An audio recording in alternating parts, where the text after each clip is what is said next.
Good evening, everyone. Welcome again to our Pediatric Neurology sessions.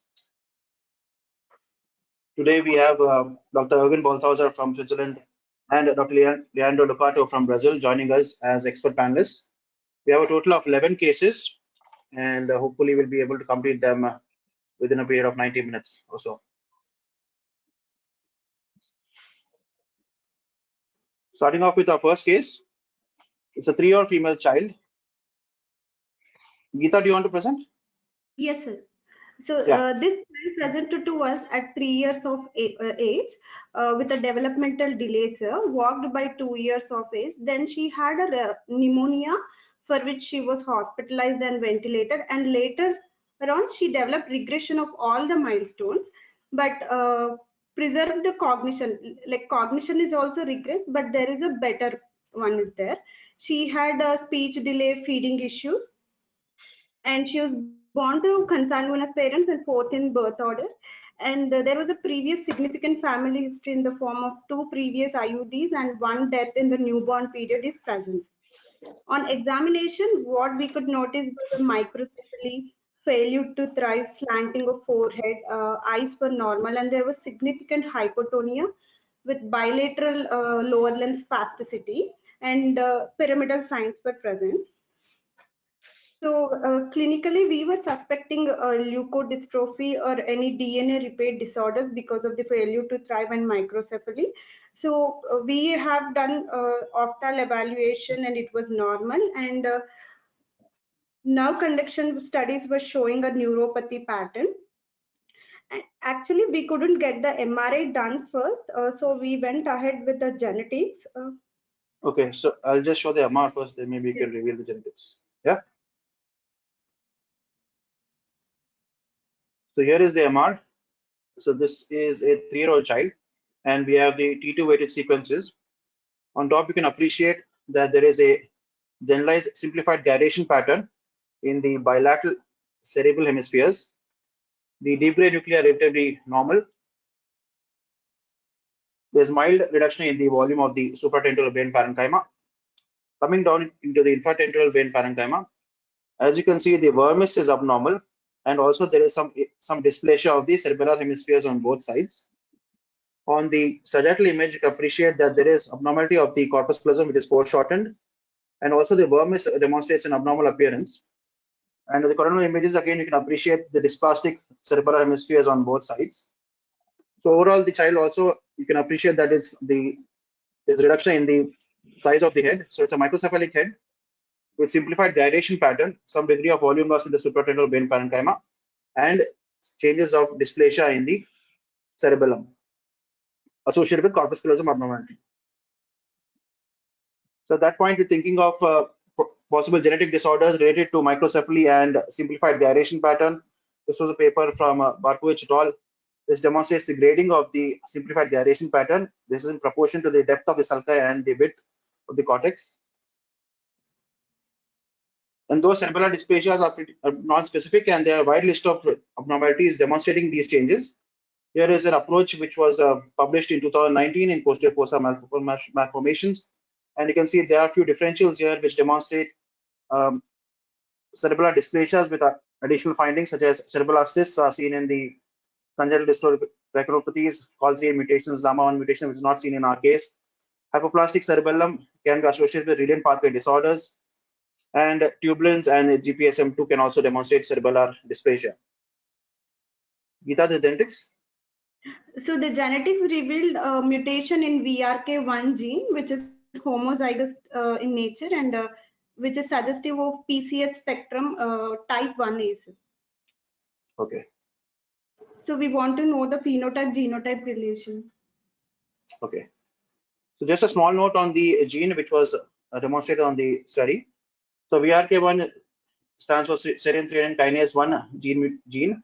And here is a paper published in 2015 where they demonstrated that this gene was associated with pontocerebellar hypoplasia and neural migration disorder.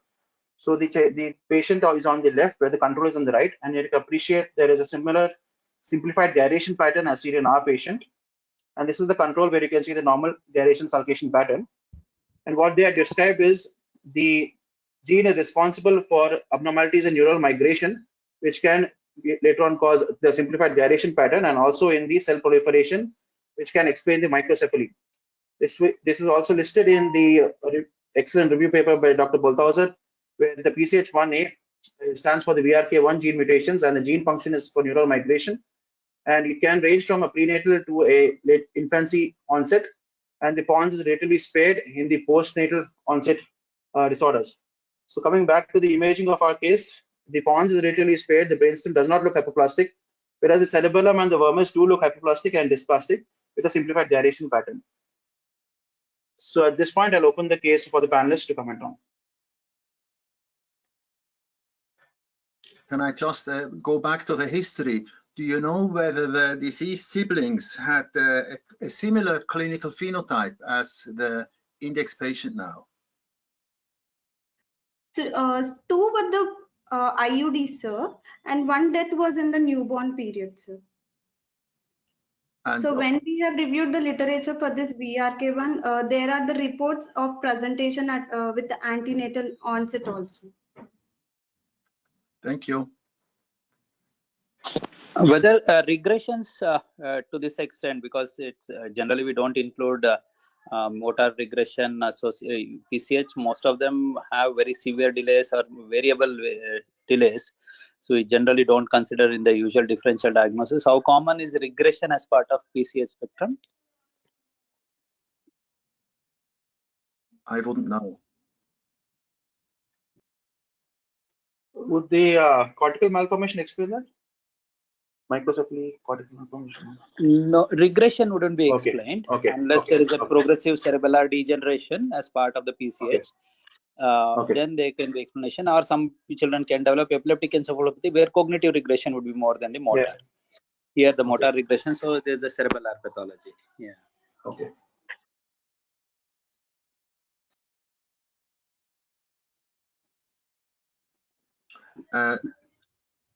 Nihaal, did you have a chance to see whether this type of cerebellar dysplasia, which is not dominating the overall picture, has been reported in this VRK1 gene? So this is, no, I have not seen any patients. There are only 3 published reports of VRK1 gene, and none of them have cerebellar dysplasia as a feature in them. And this is the only paper with imaging which had these findings. Thank you. Thank you. Yeah, we can move on with the next case. Okay, thank you. Jagita, case 2. Yes, sir. This child is a female child, 4-year female child, who presented to us initially at the age of 8 months with a developmental delay, epileptic encephalopathy, and even the visual impairment was there, and examination wise showed pyramidal signs, and there was not attainment of many milestones are also present. Also spasticity, microcephaly, and occasional jerks with hypotonia was there, sir. And she was born to 3rd-degree consanguineous parents and 4th in birth order. And there was a similar history in the 2 siblings, like one of the siblings had similar clinical and radiological features. And the seizures were very refractory and not controllable. And presently, the best motor milestones at the age of 4 years, she has it. She just sits when made to sit, and she recognizes parents. So MRI was done almost thrice, and also EEG, it was indicative of generalized spike and wave, and we could not get anything on genetics. Any idea what medication was given for the epileptic encephalopathy? Almost all the anti-seizure medications were tried, sir. In the sense, steroids and vigabatrin. Yeah. Yeah, steroids were tried and vigabatrin. Vigabatrin was given? Yeah, yeah. Most of these children do end up receiving vigabatrin and steroids. Yeah. Okay. Can I have? The question is important. Yeah, please go. I have a semantic question. What do you mean by central hypotonia? I understand spasticity. This usually refers to the tone in the limbs, but what do you understand by central hypotonia? Is that hypotonia of trunk or Anything Yes, else? more of a truncal hypotonia. Yeah, yeah. What Professor Baltasar is trying to get at is, when you say truncal hypotonia is the term you need to use, because central hypotonia is, you're talking of localization, the central cause of hypotonia, whereas Okay. truncal hypotonia is the localization of the that is just in the trunk, it is there. Whereas where is it coming from? Like peripheral hypotonia, central hypotonia. Peripheral It is is. a neuromuscular hypotonia. It was not like a neuromuscular picture, sir. Yeah. So when you use the central hypotonia for central cause of hypotonia, whereas truncal hypotonia, limb spasticity, is once again a feature of a central cause of hypotonia. Okay. Thank you. We'll move on to the images. So this scan was in November 2018. That is, I think the child was in an infant stage. And you have the T2 with axal sequences on top, where you can appreciate there's some degree of volume loss in the supratendental brain parenchyma. The superior basal ganglia and thalami demonstrate a slightly abnormal T2 hypointense, homogeneous hypointense appearance. Coming more inferiorly, you have the bilateral global pallidi are edematous and demonstrate the symmetrical T2 hyperintensities. Nothing on the T1 weighted sequences. The posterior fossa, I could not appreciate any abnormalities in terms of volume or signal changes. But when you come see on the striatal images, the brainstem demonstrates reduced volume, and there is also a hypoplastic appearance of the vermis. The corpus callosum also demonstrates a slight reduction in the volume of the corpus callosum also seen. So the diffusion and ADC sequences demonstrate the symmetrical areas of restricted diffusion, primarily involving the globus pallidi and the thalamus. This is a follow-up scan. Again, you can appreciate degree of volume loss in the supratendental brain parenchyma. There is residual hyperintense seen in the globus pallidi, but on the diffusion sequences, it is almost isointense with slight areas hyperintensity in the bilateral global pallidi. The thalamus demonstrates normal signals. Nothing on the SWI sequences. Again, you can appreciate the reduction in the corpus callosum volume, brainstem, and the hypoplasia of the vermis. So at that point, given the volume loss and the dark deep brain nuclei, the possibilities of trapopathies, mitochondrial disorders. This is a case with AMP2 mutation, and NCL and biotinidase were less likely given the normal cerebellar volume and absence of the dermatological appearances of the typical biotinidase deficiency disorders. Regarding the diffusion weighted sequence changes, the symmetrical change in the global pallidi and thalamus, one can expect them in the vigabatrin related toxicities. The less likely differentials can be East syndrome, which we have seen in our case, but the posterior fossa also demonstrates these areas of restricted diffusion, which is not seen in our case. And this is just a list of differentials of the bilateral basal ganglia thalamic disorders. But given the positive history of vigabatrin administration, I think the globus pallidus and thalamus changes can be attributable to toxicity, whereas the supratentorial volume loss and also the volume loss of the brainstem and cerebellar hypoplasia, I'm not sure. It points towards a neurodegenerative disorder, but given the whole exome sequences has come back as negative, if anyone would like to comment on the possible differentials regarding this case. So I'll open the case for comments. Nihaal, is that the same MR as the following one? Is there a time interval? Yeah, there's a 1 year interval. This is actually December, not December 2019, not November. Sorry for that. Thank you.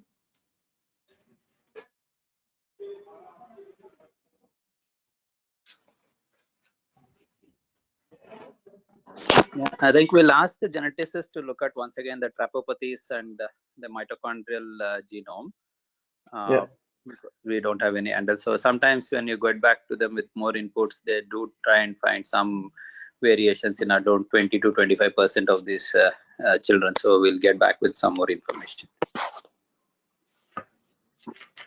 Yeah, this is a difficult case since we already are seeing that the exome is supposedly unremarkable, and we are facing one disease that probably it seems to be genetically determined. So it's hard to put everything that we are seeing this MRI and in an acquired disease. So and this the T2 hypointense thalamus, this is really peculiar, and Nihaal has shown some nice differentials of diseases that seem to have a hypointense basal ganglia, especially in hypointense thalamus on T2-weighted sequences. So this should be included in the differential, but as already has been said, so maybe take a close look to the mitochondrial DNA. I don't know, could help in pointing out some changes. But I mean, this is a difficult case, but the changes seem to be related to a genetic background mostly. Yeah. Yeah. Thanks, Andrew. And Nihaal, I didn't understand. There is vigabatrin used, so probably the diffusion changes are related to vigabatrin. Yeah. Okay. So that explains the diffusion changes. Okay. Yeah. Right. Thank you.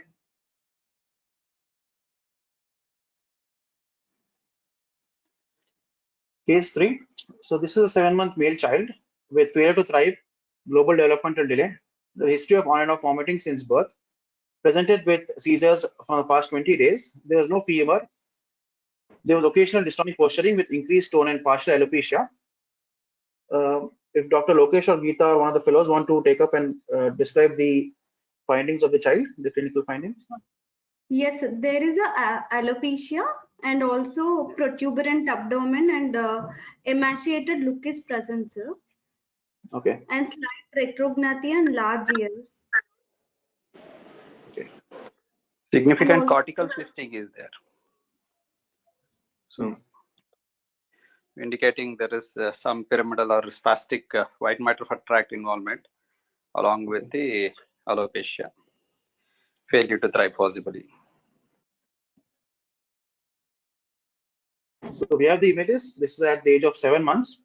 And on the top panel, you can appreciate the T2-weighted sequence demonstrate this diffuse homogeneous appearance of T2 hyperintensities with some areas of linear peristanding.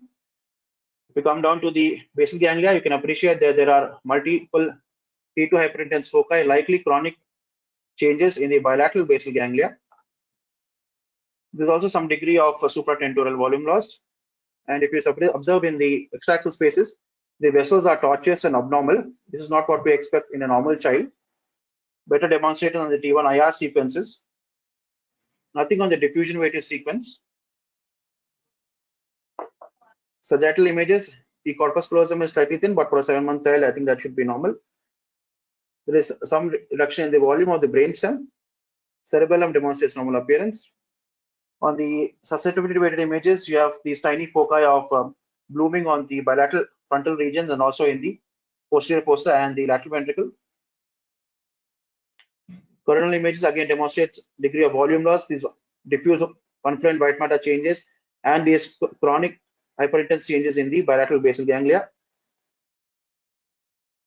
So at this point, based on the imaging findings alone, I was thinking of a possibility of Menkes disease, which can present with these tortuous vessels, abnormal white matter changes or abnormal myelination, basal ganglia chronic ischemic changes, and also the hair abnormalities. I will leave it to the clinician if the alopecia fits into the Menkes disease or not, but at least on imaging, I thought the possibility of Menkes disease should be ruled out as the primary possibility. At this moment, I'll open the case for discussion. My experience with Menkes disease is close to zero. I've seen images and electronic consultations. I don't know whether Menkes disease in Indian children looks different from the point of view of hair. I would not have considered this. Leandro, anything comment on the image? Okay, yeah. Biotinidase deficiency, would that be a differential with this kind of hypomyelination, although the tortuosity is not common? Yeah, it's not common, and That's the only finding which is unusual. Collagen vascular disorders, but again, the hypomyelination pattern is not typical of that, though collagenopathies can demonstrate these tortuous vessels. Yeah. Because hair and the hypomyelination, one of the other treatable pathologies we should always think of as Bernard's deficiency. But the significant in the absence of seizures in such spasticity is unusual. But there is a phenotype within Bernard's deficiency, probably usually presenting later with myelopathy, progressive myelopathy, optic neuropathy as well. But I'm not sure whether these young children can have that phenotype. Yeah, I agree with the imaging features. The vessels really draw attention. They are really tortuous, and this is something unusual in this age. And besides, I have seen a few cases of menkes here, and one of the cases have this white matter lesions in without restricted diffusion. They might have this restricted diffusion. In one of the cases I've seen, you have white matter changes with the restricted diffusion. I have this small infarcts in the basal ganglia, small lesions, and the blooming. This is something that I have never seen in menkes, but I mean, this is probably the vessels really, I believe, are the key for the correct diagnosis, and menkes should be entertained in the differential.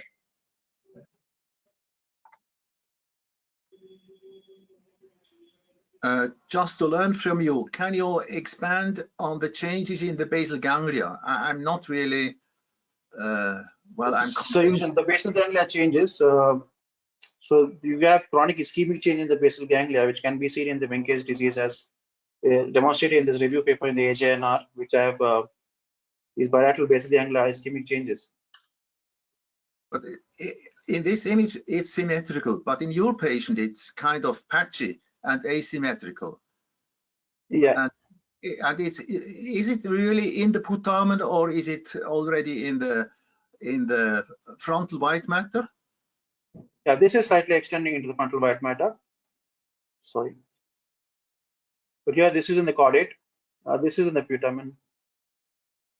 So yeah, it is extending into the white matter, but it's also seen in the bilateral deep draining clear.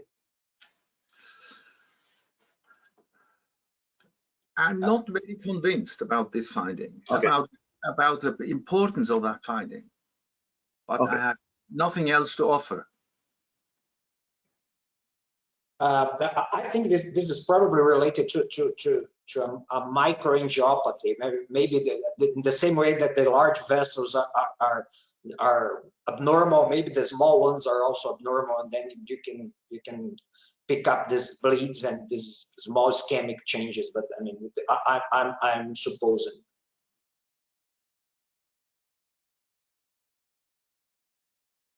Would you think of interferonopathies by any chance? But they don't present with tortuous vessel wedges. Usually, some calcifications would be part of interferonopathies, which is not seen. The presentation, yes, they can have significant failure to thrive and spasticity and autonomic changes. All those things can be as part of the interferonopathies. Okay. Yeah. Okay. Thank you. Thank you.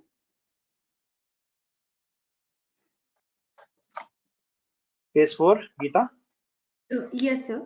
So this child, when he presented to us, he was around 15 months of age with one episode of seizure 1 month ago prior to the presentation, and 4 days prior to the presentation, he had restricted eye movements, especially in the right eye, which was intermittent esotropia, which was paralytic in nature, and almost every time associated with a sleep-wake cycle, but no diurnal variation. That was the only complaint. Development wise, there was a mild motor delay was present, and no perinatal issues, and no significant family history. And so for this child, we had a workup, like we were suspecting initially intracranial pressure, so we have done an opening pressure. It was slightly elevated. Then MRI was done, it was normal. and MRV was also done, which had some changes. And blood workup wise, he had a significant anemia in the form of HB 6.5, normal EEG. So then suspecting a CSVT, we have done for a MRV, sir, which had a few changes like right transverse venous thrombosis. And so we had a plan to do a repeat MR venogram. So when he came to us, this esotropia was persistent, and but it became continuous in nature. And the repeat imaging is showing these features. Okay, so I don't have the old images, but in the old images, there was an isolated finding of transverse and Yes. sigmoid sinus thrombosis, if I'm not mistaken. Yes, sir. Yeah. So nothing in the brain parenchyma, and on the follow-up, just to evaluate the status of the sinus thrombosis, they got an MRI done a couple of days back, and Yes. these are the MR features. As you can appreciate, there is a confluent areas of abnormal restricted diffusion involving the entire white matter of the bilateral cerebral hemispheres, and also the deep gray nuclei, that is the globus pallidus, and the central white matter. Corresponding areas show restricted diffusion. Brainstem and the posterior fossa do not demonstrate any abnormal restricted diffusion, possibly in the central tegmental tracts, but not as prominent as what we have seen in the white matter and the global pallidi. T2-weighted sequences, again, we have the corresponding hyperintense changes in the cerebral white matter, the globus pallidus, and the central white matter.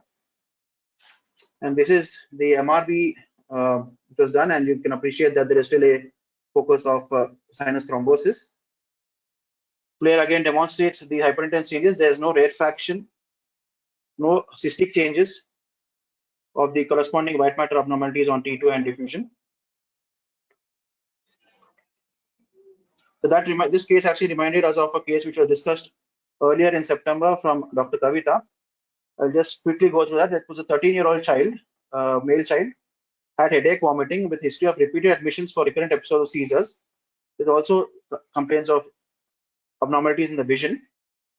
And here are a few selected images, and you can see that the findings are very similar to what we have seen in our index case.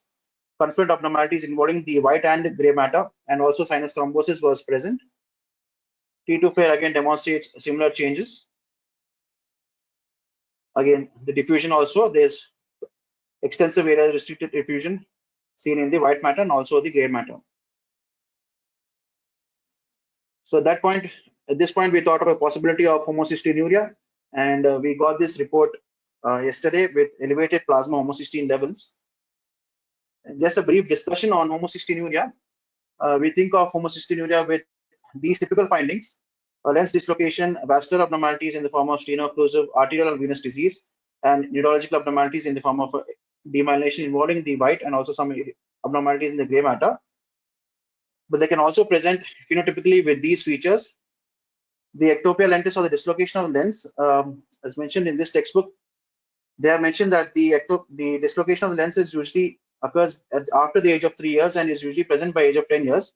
Our patient was, I think, 1.5 year or 1 year old. There can be other ocular abnormalities can also be seen, and ectopia lentis has never been reported in one of the variants of homocystinuria, that is 5-10 methylene tetrahydride folate reductase deficiency. These are differentials of the dislocation of the lens. Again, various examples from the literature which have similar imaging findings as seen in our patient. And this is again an example of 5-10 methylene tetrahydride folate reductase deficiency, demonstrating similar imaging findings.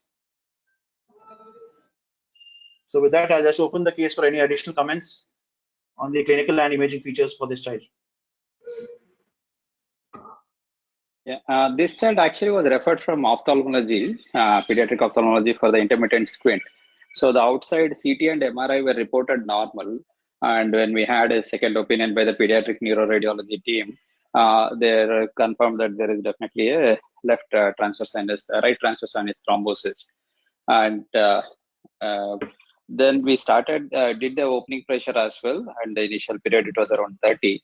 And once the sinus thrombosis was confirmed, started on a low molecular weight heparin, and he had severe anemia and iron deficiency. So we thought we'll do the complete workup on follow-up, And meanwhile, the child remained very stable. Had one follow-up in between after 1 month after starting low molecular weight heparin. Was some improvement in the isotropia was there. And when they came for follow-up at 3 months, there were no new complaints from the parents. The child was still walking with support, not walking independently at almost 1 year, 6 months. He had a hypopigmented hair. We specifically asked them whether there is a familial or non-familial. They said both the mother and the elder sibling had similar kind of hypopigmented hair. So that's what.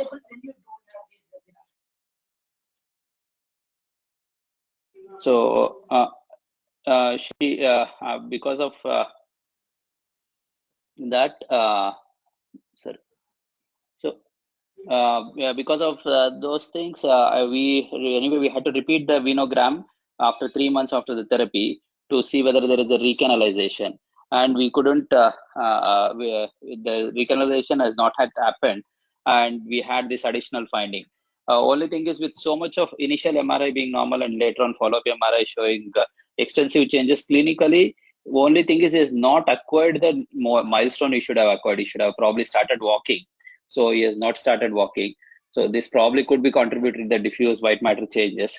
So he has already been started on B12, betaine, and high dose B12 supplementation has been started. So we have to see how much recovery will be there, because the homocysteine levels are pretty high. Thank you. Can I ask, I may have missed the point. Are you continuing anticoagulant treatment?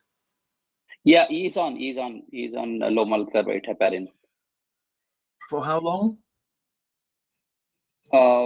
He is now 3 months. Okay. I think we shifted to warfarin. Yeah, later on we shifted to warfarin. Yeah.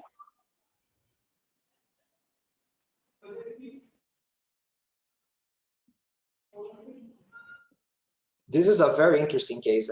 The white matter changes are so diffuse and with restricted diffusion. So it's really a challenging case. And on the first MRI, those white matter changes, they were not present. Am I right?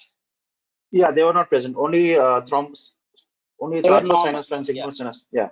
Only this. Okay. It's interesting to think about the Nihaal has alluded to demyelination, but I mean, it's so diffuse and with restricted diffusion. So I was thinking about what's the real mechanism of these white matter changes in homocysteine. Would you think of vacuolating myelopathy, something like that? I'm sorry, what? Vacuolating myelopathy, something which we see in Canavans, the CLCN2 type. Yeah, that might be the case. That might be the case. But it's interesting because and there is clearly a lack of correlation with the clinical findings, so that the kid is relatively well for the amount of white matter change that we see in MRI. This calls attention, but it's a very interesting case. Thank you. Thank you. So can I say something? Yeah, okay. So Lokesh, it's a really interesting patient, MTHFR reductase deficiency. Somehow, I don't know whether it's more common in Indian children in the first few years, because I've had now 2 patients with severe hypomyelinating leukodystrophy-like presentation in the first 2 years, and without diffusion restriction, who had very high homocysteine, which unfortunately had not been reported till date. So as a matter of rule, I always, in a hypomyelinating disorder presenting in the first 2 years, do a homocysteine level. And now this is one more which presents more like a vanishing white matter disease sort of a presentation, and you have a high homocysteine again. So what I have learned is that all patients who have a hypomyelinating or a vanishing white matter like presentation, one should do a homocysteine, because it's a treatable cause of hypomyelinating disorder. Yeah, only thing to add, Dr. Vivek, is in vanishing white matter, there will be rarefaction of the white matter, whereas no, it's not vanishing white matter. No, Okay, it's okay, not. yeah, It's just like, first you yeah, see, I got it. once you have a look without the history.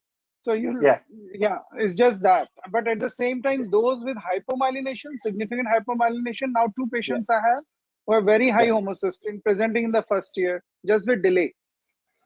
Okay. Yeah. Yeah, and also we recently published a family with hypoventilation in newborn with hypoventilation, epilepsy, encephalopathy, and genetically proven significant homocystinemia. So I think the spectrum is quite huge. So we'll have to have a combination in newborn period, hypoventilation. They can have structural Dandy-Walker kind of malformation as well in the newborn period, along with encephalopathy and epilepsy. Probably think of doing homocysteine levels in the newborn period as well. Dr. Lokesh, Dr. Sangeeta has a few questions if you would like to answer them.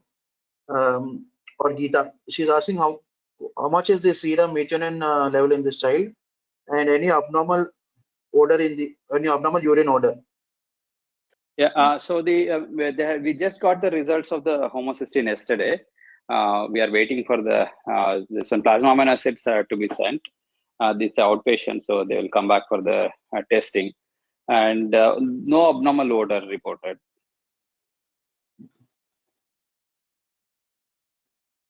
And any idea on the serum? Yeah. Sorry? I think Dr. Sangeeta, you can go ahead with the question. Yeah, Dr. Sangeeta. Yeah. So how much was the serum methionine in this child? Because hypermethionemia, when you have that methylation pathway defect, you might have mild elevation of homocysteine, and you might find similar white matter changes diffusely involving the supratentorial white matter. So did this child have any low vitamin B12 also, which can confound for the elevated homocysteine level? How much was the serum methionine? Yeah, the methionine level we have not yet sent because the homocystinuria was confirmed yesterday. It is more than 50. It is not able to titrate in the lab, so they have not yet diluted beyond 50. The cutoff is 15, so it's significantly elevated. It's not mildly elevated. And sorry. I think we should still go ahead with the estimation of serum methionine for this child. Yeah, plasma amino acids we are going to do. We have called the patient back. Yeah.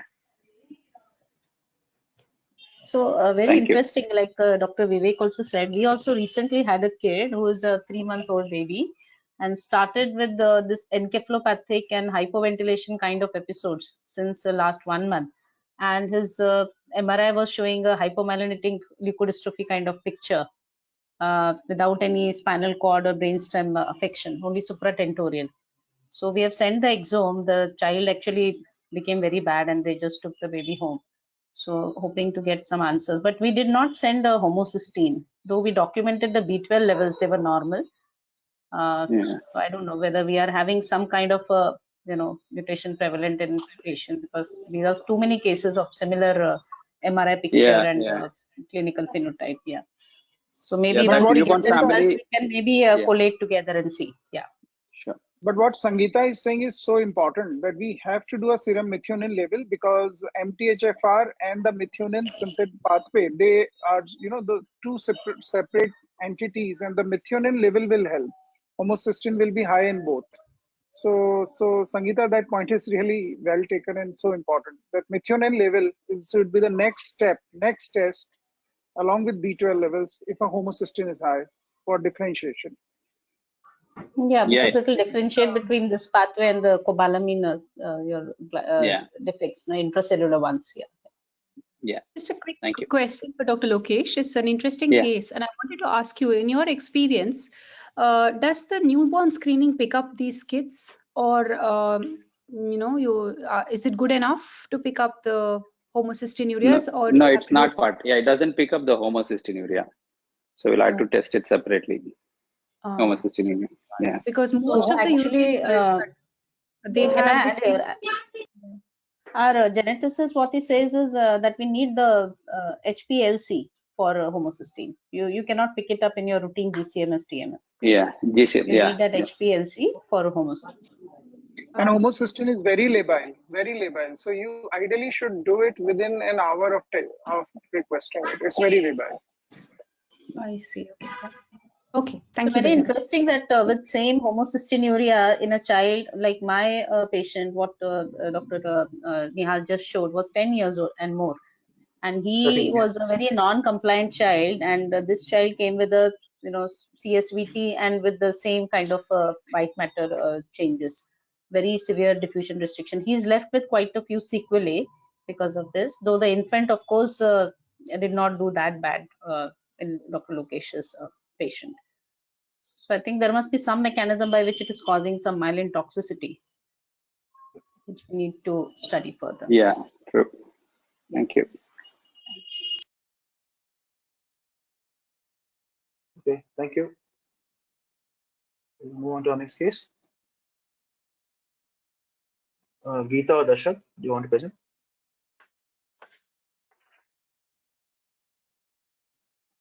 Yes, sir. This child is a 3.5-year-old female child who presented to our OPD for the first time with a global developmental delay, and her best motor milestones are standing with support, and she had no vocabulary yet, and just she recognizes family members with no perinatal issues. And examination wise, she had a normocephaly, cerebral vision impairment was there, and mild pyramidal signs were present, sir.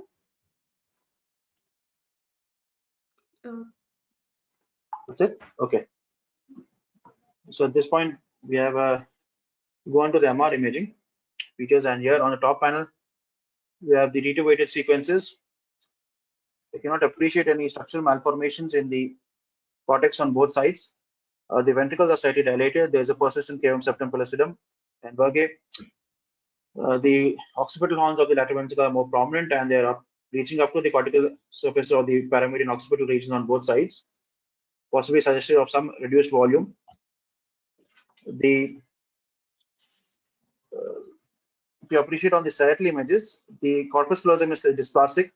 The anterior and mid segments are slightly enlarged, whereas there is thinning of the corpus callosum in the mid and posterior segments. There is an obvious abnormality of the brainstem with a pontocerebellar hypoplasia pattern.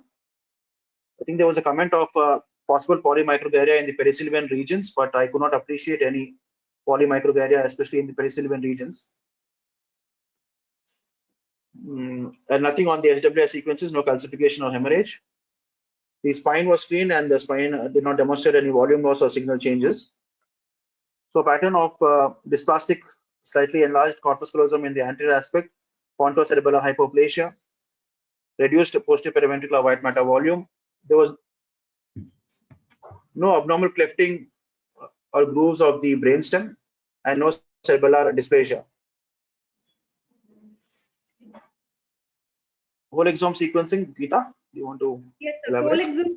This child came with genetic reports to us. Whole exome sequencing was showing a heterozygous variant in MAST1 gene and MAP3K1 gene, and even the parental testing was done, sir, where father was negative but mother was showing a heterozygous variant of MAST1 gene. So we want to have a genotype phenotype correlation for this, and what are the features that can collaborate with it, sir.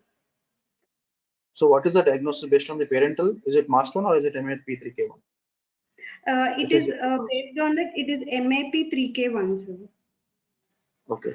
Because the mother is also having a heterozygous of MAST1, so this cannot be the pathogenic gene.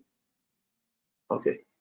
Just to describe the findings of MAST1 gene, they have a megacorpus callosum or dysplastic corpus callosum, pontocerebellar hypoplasia. They can be associated with cortical abnormalities because it's a microtubule associated protein. So the findings of the brainstem and the corpus callosum are slightly similar to what, and the cerebellum are slightly similar to what we have seen in our case. So this is again from the paper of Dr. Bolthauser, where they have mentioned the findings of MAST1 with the flat pons. There's clefting of the ventral aspect of the brainstem, and this is actually only in a single case report, if I'm not mistaken. Simplified gyration and cortical malformations can be present. MAP3K1, I could not find any imaging literature of this gene, but this gene is responsible for the sex reversible phenotype is of a sex reversible 6 type. So I could not find any literature, but at least on the imaging wise, the corpus callosum, the brainstem, cerebellum look pretty similar to the MAST1 gene. And at this moment, I'll open the case to the panelists and for further comments.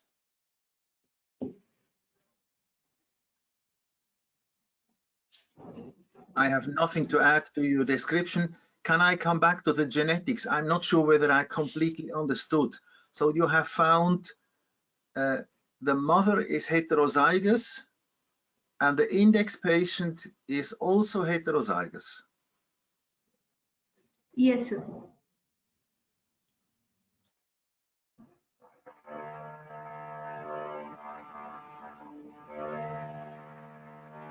And the mother is healthy. And the index patient has this MR. Yes, sir. Yeah, mother is completely healthy, and the Sure? index child has this MRI. Yeah.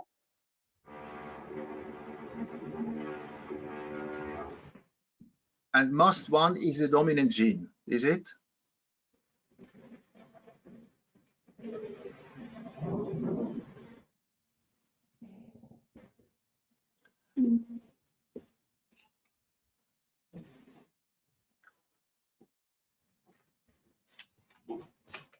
I still don't understand. Can you help me?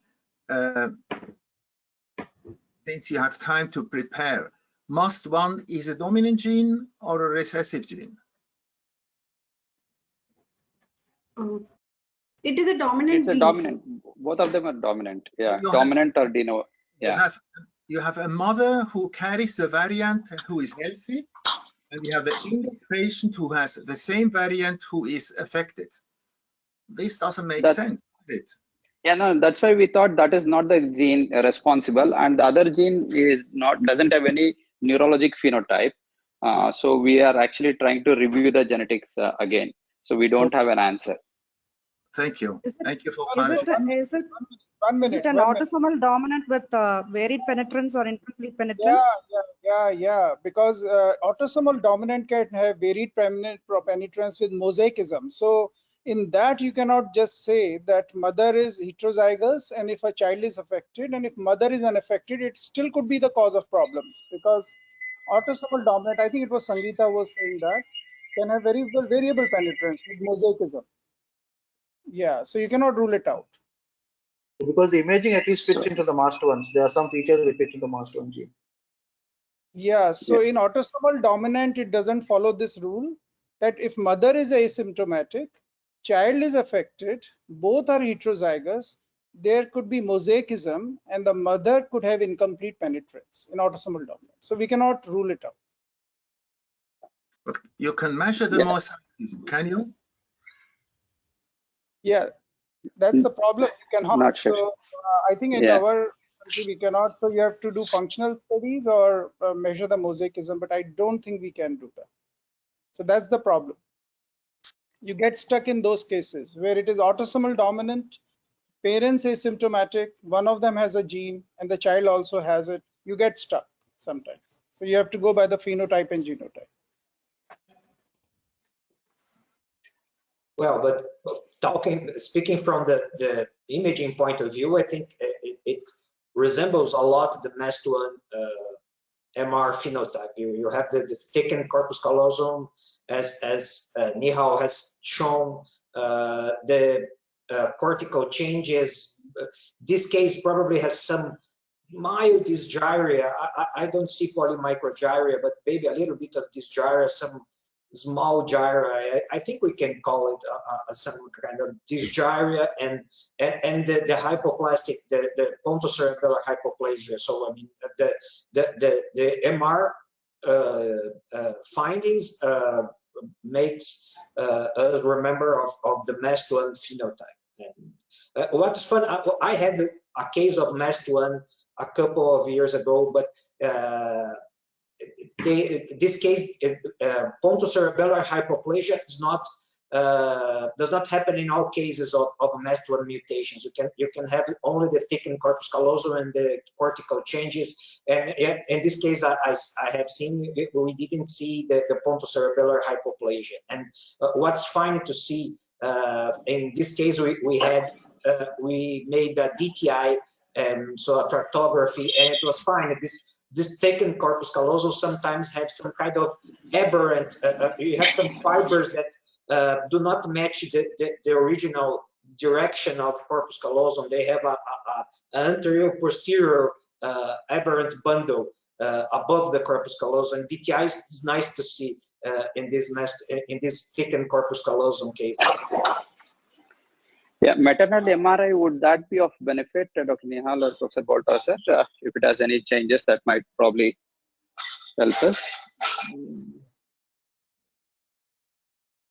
Actually, I'm pretty confident with this. The child's MR features, as told by mentioned by Leandro. The corpus callosum, brainstem, and cerebellar changes are pretty typical of MAST 1. Yeah, in the sense, so. mother's MRI, if we do, if you find asymptomatic corpus callosal changes and other things, probably that might be able to help us. Yeah. It's a good idea. It's a good idea. Yeah. Yeah. Definitely. Yeah. We will probably do a screening MR for the mother. Yeah. Yeah, sure. Thank you. Okay, great. Thanks. Next case, Dr. Vivek. Yeah, thanks, Nihaal. So this case is more for presentation of a rare autoimmune acute demyelinating disorder, so about which we discussed last time. So I'm going to show this case, and there's one more who has been diagnosed recently. So just a slide on at the end to compare these two patients. So this child had presented to me around 18 months back. So it's now 2 years out, 2 years back. So 2 years back, 3 months back, and at the time he was a toddler, and he had acute onset severe headache, which were more so in the mornings with recurrent vomiting, so more like pressure symptoms. And there was no history of fever, vaccination, and COVID had not started. It was a few months later, but there was no history. And he did end up testing him later on his disease course, and antibodies were negative. And it was just headache and vomiting.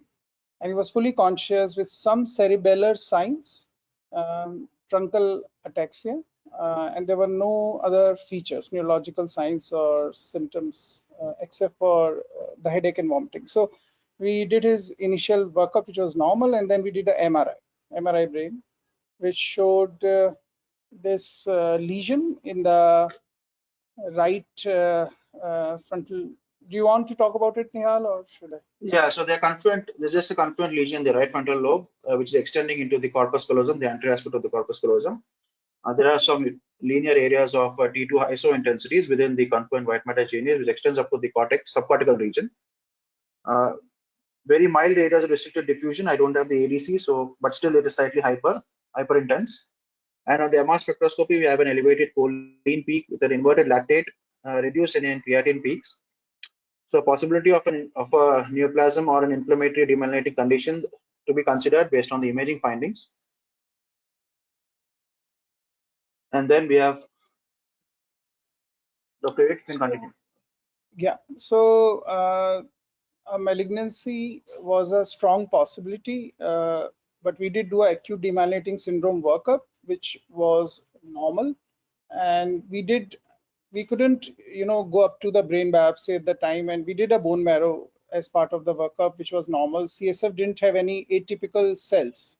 So we treated him as an acute demyelinating syndrome, gave him methylpred 5 days oral steroid wean over next few weeks, and repeated his MRI after 4 weeks of this event in mid-February. So we can go to those images. So this is the follow-up MRI, I think 6 weeks later, after he has had a steroid pulse followed by taper. So he had, Nihaal, do you want to, or I can just mention? Yeah, it has just reduced. I mean, whatever changes that we have seen previously are just come down. There are some still residual areas in the right frontal region, but the corpus callosum and the subcortical white matter demonstrates resolution or reduction in the changes as compared to the previous study. Yeah. So after that, he was well, and he was not on any medicines. And a month later, he again had acute onset torticollis. There was no nerve weakness for the cause of torticollis. There was some neck pain, there was headache, and he just got better in 2-3 days with analgesia. but we did a MRI again because of these symptoms, recurrence of symptoms. But he was well. Just within 2-3 days, he got better. And Nihaal, do you want to? Yeah, so on the MR again, there is progression in the findings which was seen in the last study. The changes are now extended up to the contractile hemisphere involving the bilateral frontal lobes. The corpus callosum also completely involved in the anterior and mid segments. The left temporal region and the peninsular region also demonstrates these confluent areas of abnormalities. The T1 weighted sequences, the corresponding hyperintense changes demonstrate hypointensities. There are some linear areas of isointensities within the abnormal white matter, which was seen in the first scan. And on post-contrast study, you have this intense homogeneous enhancement involving the right frontal white matter and also the corpus callosum. So at this point, again, considering the possibilities of a lymphoma, I think, if I'm not mistaken. Yes. Yeah, so we were now really worried and we thought of lymphoma, and we convinced family to get a brain biopsy done, which didn't show any neoplastic cells and only inflammatory lesions, inflammatory cells, lymphocytes around the blood vessels. It was difficult to characterize, and they couldn't give us an answer, but they were sure that this was not a malignancy. And we did a MOG again. It was negative, and sorry, I wrote GAP. It's anti-GFAP. GFAP was positive from India, and we reconfirmed it through Mayo Clinics. Dr. Pitok, he did a level for it. It was strongly positive in blood. We couldn't convince the family to repeat a CSF because he was well. So we made a diagnosis anti-GFAP, and we gave him steroid course again, second time, and he was well enough, and he remained asymptomatic, and we just did in September 2000. So 5 months later, he had a left focal seizure. In between, for 4 months, he was not on any medicine. So twice he had been given steroid and he just responded. And for 4 months, he had not been on anything. And then he had a seizure, and we thought that he had recurrence of his lesions. So we did a MRI again. And this time there wasn't much. There was just residual. Yeah, these are just chronic changes, residual changes, glasses, because there's also extracted dilatation of the frontal horns, but no new lesions. Actually, it has come down as compared to the previous study. Yeah. Yeah, that's the. So we assume that there has been no recurrence of his problem, and the seizure was just because of his gliosis. So we just continued on anti-seizure medicine, and since then there have been no symptoms, nothing has reoccurred. So he has been well. So, and he's not on any immunomodulation. So 2 events, and which were till last year March, and none since. So this video, does it play? Yeah, he's completely normal, and that was done, at the time of the third MRI, the MRI which made us suggest that he had a lymphoma. He has no focal lesions. He's very well, and he just had a brain biopsy a few weeks before this. That's why on the right side his hair are missing. So he was very well. Yeah. So since then, I have been following up another patient for the last 7 years. 2013, he had his first episode of acute demyelinating syndrome. This is an MRI from that time, and he subsequently had 3 further events till he was 5-year age. So last 4 years he has been asymptomatic. And when I looked at his MRIs, and we have done his MOG, NMOs, and everything has been negative 2-3 times. And this time I thought I saw that stripe, the stripe which was seen in the index patient. Nihaal, can you point it in this one as well? The second patient. Yeah, this. So I did his GFAP. He has been asymptomatic for last 4 years. He's now 9-year age, and he just comes for a follow-up. He had been on MMF to prevent his events, and he has not had any events for 4 years, and he was also strongly positive. So what my experience has been, not experience, I'm sorry, just by these 2 patients, this imaging finding, and also that anti-GFAP probably is a milder form of acute demyelinating syndrome because it gets easily treated with steroids, and it's not as bad as MOG. Yeah. So this is just I have a question here. Sorry. Yeah. So the antibodies are still strongly positive, Dr. Vivek, despite giving all the immunosuppression? Yeah. He's on MMF for last 4 years, 3 years. Yeah, but he hasn't had any events. So, with these antibodies, I think they can, because it's a intraneuronal antibody, GFAP. So it can stay positive for years, but it might not cause, so you don't need to chase the antibody. So, but the immunosuppression should not decrease the levels, or of course, they are not like clinically relevant now. They are just remaining positive. But like, that is the aim of giving all the immunosuppression? No? Yeah. So antibodies is, yeah, but again, same with MOG or any, you don't, because I just did it for the diagnosis. Maybe it increases the chance of having an event again in the future, and that's just suggesting me that I should not take away the immunomodulation, but we don't have enough cases to diagnose that. Should I go by the GFAP positivity, or should I just go by the number of events? So, a similar patient I just remembered we had some years ago, where even before we got into the picture, because it looked very tumefactive, the biopsy was done, and the child landed up in a opposite hemiparesis just because of the biopsy. And later on, when we came into the picture and discussed the neuroimaging findings with, more people and all, that was demyelination. So it was utterly treatable, but sometimes these tumefactive lesions can just, make the pediatricians panic and go on for neurosurgery and all those things. So that child also underwent a biopsy actually, and because of that, he landed up in hemiparesis. So similar kind of a picture. This images will panic not only the pediatrician but a pediatric neurologist. So not only them, so we all will panic with this, rightly so. Yeah. Dr. Vivek, one question for you. Where did you get that GFAM antibodies done? So Dr. Sudhiran does it in Kochi. So when he did this, just 2 months before that, he started last year. So now he's doing it, and this was his first positive case. So that's why we confirmed it from Mayo, which is one of the labs which does it which has been doing it for a long time. So now we have a corroboration that this is working well.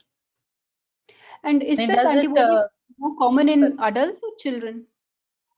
So in children, there are just 4 or 5 cases reported, not many, but Dr. Rostesi, who is the EPNS, European Pediatric Neurology Society president, he had now come to know that I had 2 cases. So I approached him a few weeks back, and he said they've got 20 patients from whole of Europe at the moment. They're accumulating the patients. So I don't know, but yes, it is there in children. But what I realize, and I now think, and I do, is that any child who comes with acute demyelinating syndrome who is MOG negative, we should also do GFAP. But here I have to mention, this is not something which I diagnosed. It was Dr. Romit with Lokesh and Ramesh, and he's my colleague from Amritsar. He's a very accomplished pediatric neurologist. He gave this possibility when we were discussing this case on Telegram. So this one I owe to him. Okay. Thank you very much for that. Very interesting. Very informative. So you need to do it in, serum only. I just wanted to ask that. Sorry. Yeah, that's very important question. Ideally you should do it in CSF. CSF should be positive. But both these families, the children were so well that we could not convince them to do it in CSF. But ideally it should be CSF, and Dr. Sudhiran can do it in CSF also. Thanks. So in future, if one has to do it, I will probably do it in the CSF. Yeah. But the strongly positive titers and the MRI images do corroborate, and probably these are 2 GFAP patients. Sure, thanks. Just one question, if I may. Going back to the stripes in the MR, did you have a chance to look in the literature whether it is kind of almost consistent or a common finding? Yeah, I can. This is still not stripe pattern is common. The perivascular peripennular pattern is pretty characteristic of a GFAP astrocytopathy. The only abnormal finding in this case, at least to my knowledge, is the contrast enhancement, which is more homogeneous, which is not typically seen in the GFAP astrocytopathy, at least the reported cases. If anyone has any experience on the contrast findings, that would be helpful. Leandro, do you have any patients with GFAP with this presentation? I don't have I have never seen a case of GFAP, a confirmed case, and we have some kind of suspected cases, but without confirmation. And we suspected by the MR phenotype, which is what you said, Nihaal, the linear perivascular enhancement, this is stripes. So as Eugene is asking, this is something that literature registers as a characteristic of GFAP encephalopathy or astrocytopathy. But I agree with Nihaal. Really, the enhancement pattern is too solid, homogeneous in that lesion. This is unexpected for GFAP. So I would expect that where you had these stripes, you would go even the T2 of this. You don't see the stripes anymore in this lesion. You see a kind of a heterogeneous, like maybe some kind of layers and a more solid enhancement, homogeneous. This is, as far as I'm concerned, this is uncommon. This is unexpected for the disease. Okay, thank you. So we're expanding the imaging phenotype. Thanks to Dr. Vivek. This is probably the case. This is probably the case. This is a new disease. We're expanding the imaging phenotype. You're correct. Yeah. Yeah.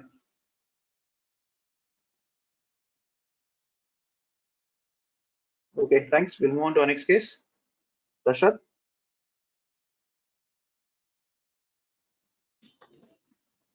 Yes, sir. It's a 10 months old female child who presented with acute febrile illness, had had seizures on day 1 of fever, and he was well in between for 2 to 3 days.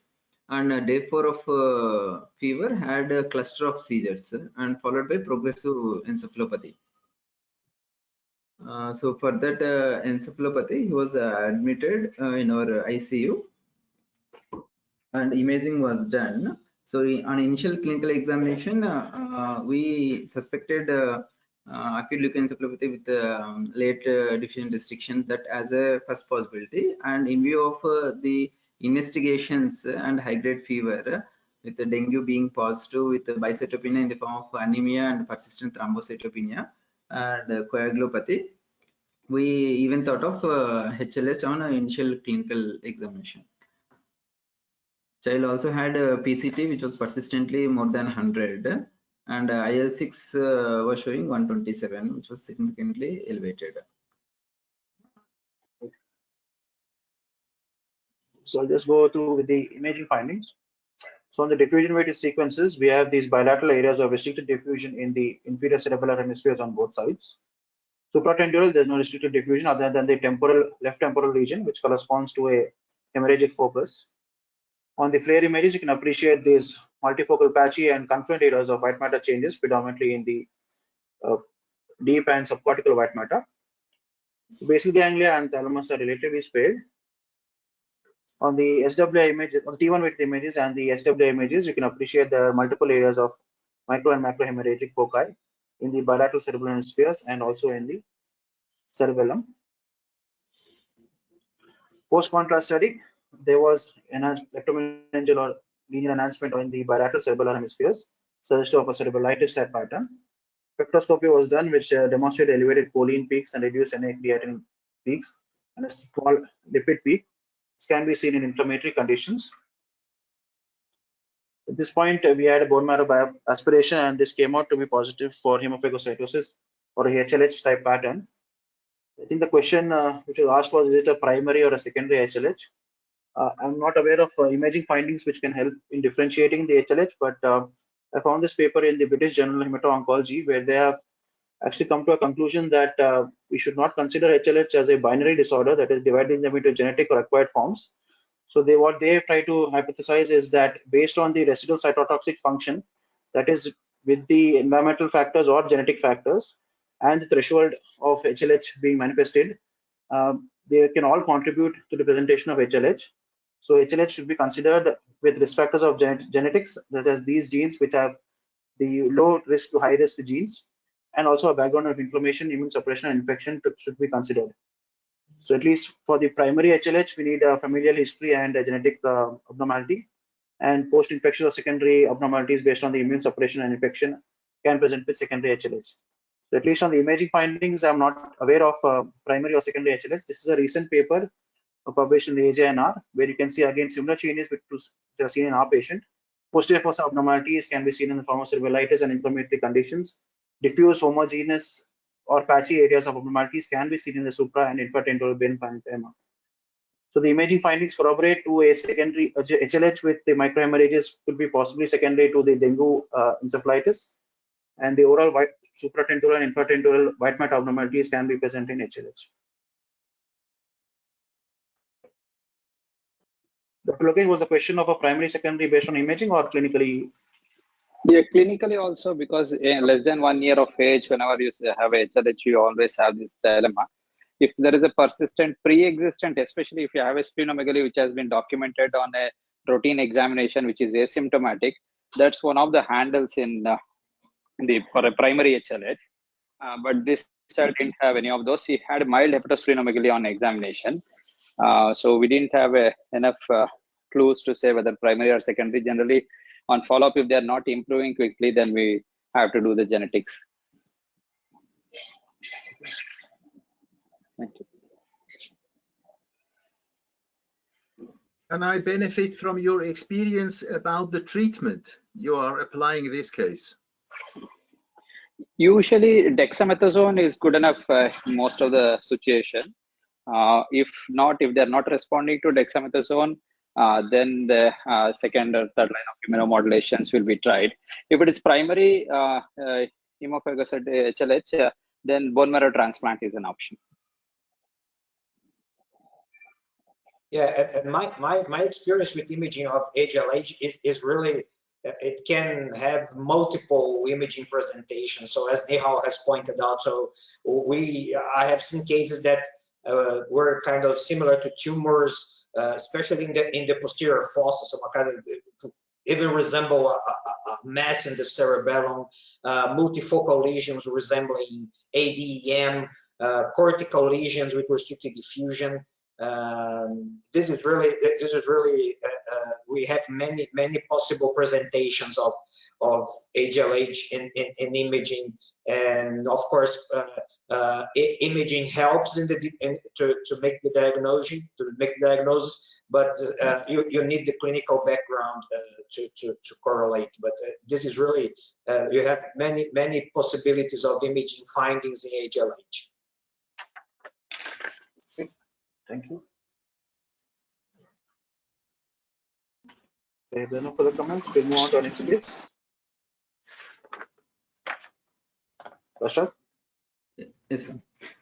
It's a 7-month-old male child, sir, who presented with acute febrile illness and had one brief seizure on a day 2 of life. And also had respiratory distress at presentation, diagnosed to have pneumonia with simple febrile seizure and got admitted. So on day 4, child had one seizure followed by progressive encephalopathy. So in view of that acute deterioration, rapidly progressing encephalopathy, CT was done and child was intubated at that time. Okay, I'll just describe the CT findings and you can probably tell us about the clinical presentation. So your non-contrast CT image is on top, and on the bilateral frontoparietal region, at least in the frontal region, you can appreciate that the gray white matter differentiation is lost. Coming more inferiorly, again you can see that it's slightly blurred out compared to the parietal regions over here. You can see that the cortex and the white matter is differentiated, whereas in this region you cannot appreciate the differentiation. Whereas the CSF also does not appear clear, at least in the subdural space on both sides. Coming more inferiorly, nothing in the basal ganglia or thalamus in terms of edematous changes or infarcts. Posterior fossa also could not appreciate any abnormalities. Even the CSF also cannot appreciate abnormalities. On the contrast study, there is no abnormal enhancement, intraocular enhancement, especially in the subdural spaces and also in the extraction spaces. So an overall appearance of edematous changes or in the bilateral frontal regions with some prominent subdural spaces or subarachnoid spaces in the bilateral anterior convexities. Yeah, that's right. At that point of time, child was under sedation and no motor response to painful stimulus, but extraocular movements were fine with the doll's eye movements, and pupils were equal size and normally reacting. There is good cough reflex. So we wanted to know at this point of time with this CT how to prognosticate and how to go ahead. And there was a boggy AF which is pulsatile. Yeah, I think just another point. The concern for the ICU team was the child was breastfeeding in the afternoon, and by 10 o'clock in the evening, he was deeply encephalopathic and required intubation. So any rapidly progressive surgical cause was thought of. And looking at the ventriculomegaly, surgeon was also alerted, and the surgeons obviously looking at the extracorporeal spaces are well preserved and the brainstem is well preserved. They said we'll defer and reassess in 6 to 12 hours time. Meanwhile, the child continued to have extreme features of raised ICT. Overnight managements were done to including thiopentone coma to reduce the raised pressure because he was having severe hypertension. So I think the question was at this point of time, I think surgically probably no is what everyone would say. And in next 12 hours time, there is a very significant worsening of encephalopathy. And we had the next scan at that time. Within 12 hours, child developed unequal pupils, which were sluggishly or with no reaction to light, and AF became boggy, which is not pulsatile. So it became so tense within 12 hours with new neurological signs. Then we did another CT within 12 hours. So in the repeat CT after 12 hours, you can appreciate the supratentorial brain parenchyma is completely edematous. There's almost a white cerebellum sign demonstrated. You can see that the entire sulcus is effaced. Is complete edematous changes in the parietal cerebral hemispheres. Also, the ligament nuclei are not clearly appreciated. So relative preservation of the posterior fossa, but the supratentorial brain parenchyma is completely demonstrating edematous changes.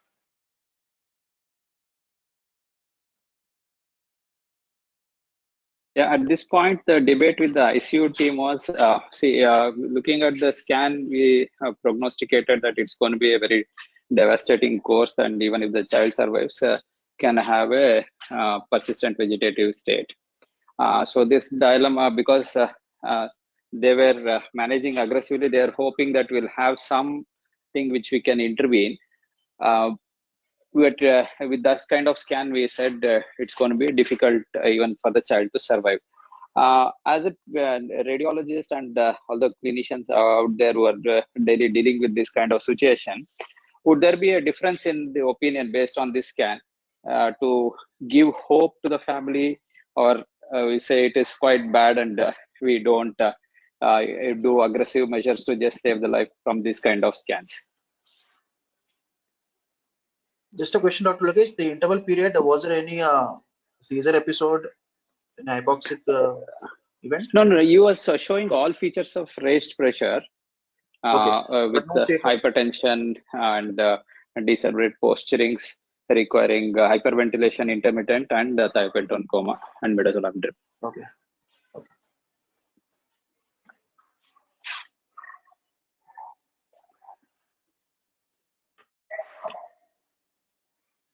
Any opinions sort of from the clinicians as well? Because this is always the debate which we have with the ICU team.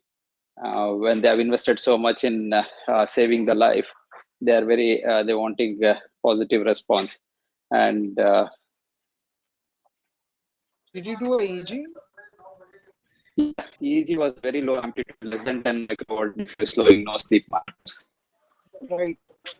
The situation is, even though we get emotionally attached, and it's understandable, one has to look at the, because Lokesh, you already know the answer, but we all know that it's best to withdraw, and the time period is also when the child is ventilated. If the child is off ventilator, you cannot even withdraw.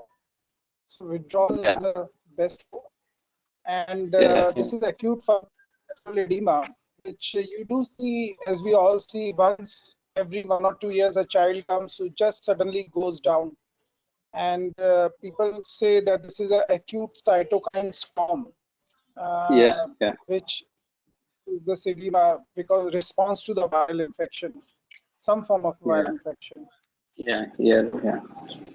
So mainly, I think whether another question it raises is whether based on the inflammatory markers, is there a way to predict, like is CRP was 270 and sometimes the PCTR in hundreds. So is there a marker that we can look at to predict that this child is at a higher risk for neurological insult? And can we anticipate this is the other question, which I'm not sure whether we have an answer as it.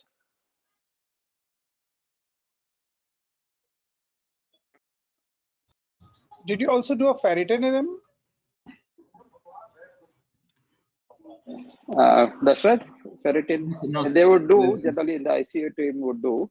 I don't have it on this. Yeah, just a second, please. Sure.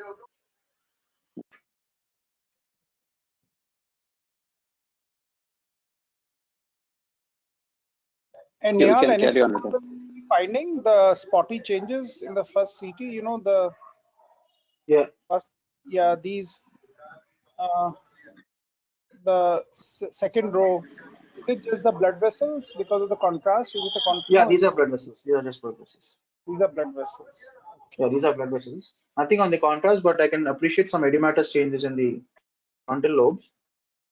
Just to complete the discussion, the child went on to an MR. I think as per the communication, the ICU team, they wanted to rule out an underlying inborn error or inherited condition. So on the MR, you can see that the changes are significantly progressed, and also the cerebellum now demonstrates its edematous changes. There's very thin area, small areas of sparing, but almost the entire brain demonstrates its edematous changes.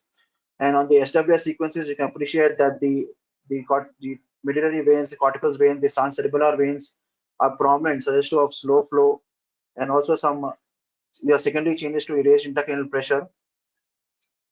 Flare, again, you have these edematous, complete edematous changes with relative sparing of the brainstem, but not very much. The white matter, gray matter also demonstrate these edematous changes. Post contrast, we could not get any meningeal enhancement or any focal lesions, but compared to the CT scan, the changes have now progressed in a period of 2 days.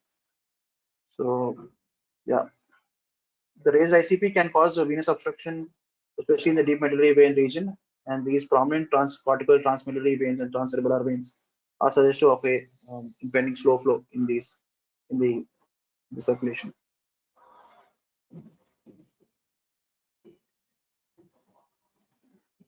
Leandro, do you want to comment on the imaging? Anything particular points out?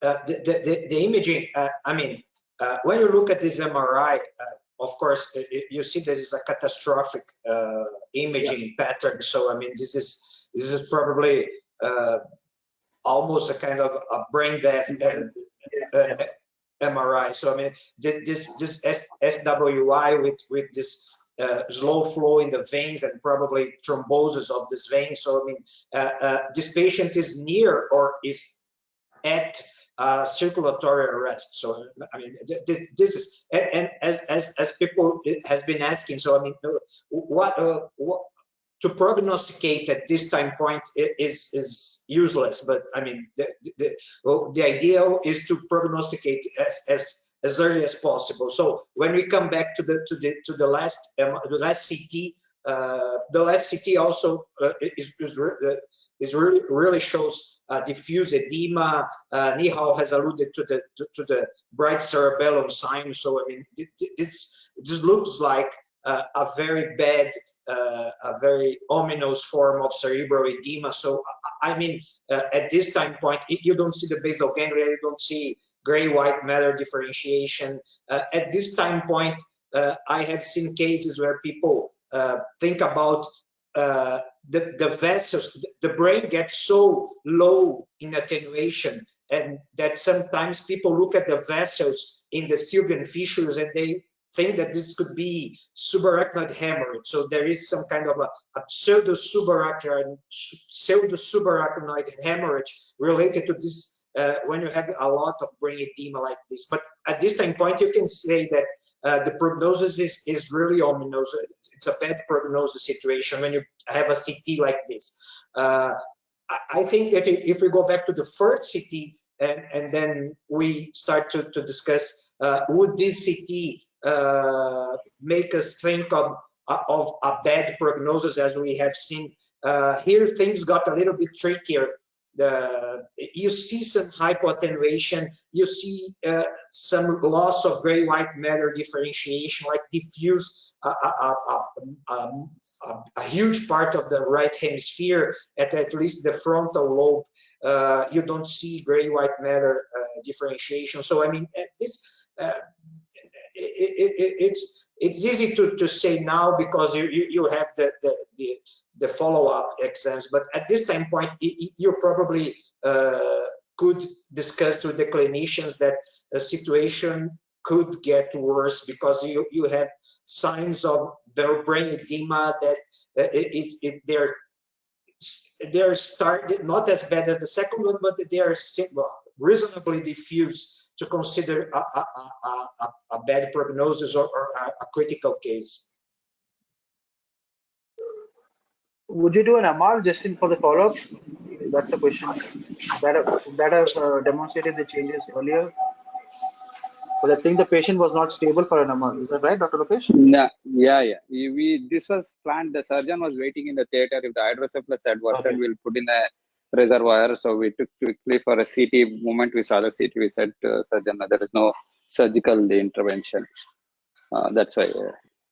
Okay. We'll move on to next case. Yeah. Thank you. Yeah, Dashrath. 7-year-old child, sir, with a baseline cognitive delay with autistic traits and hyperactivity, who presented to us with jaundice and encephalopathy. In view of deep encephalopathy, child was intubated.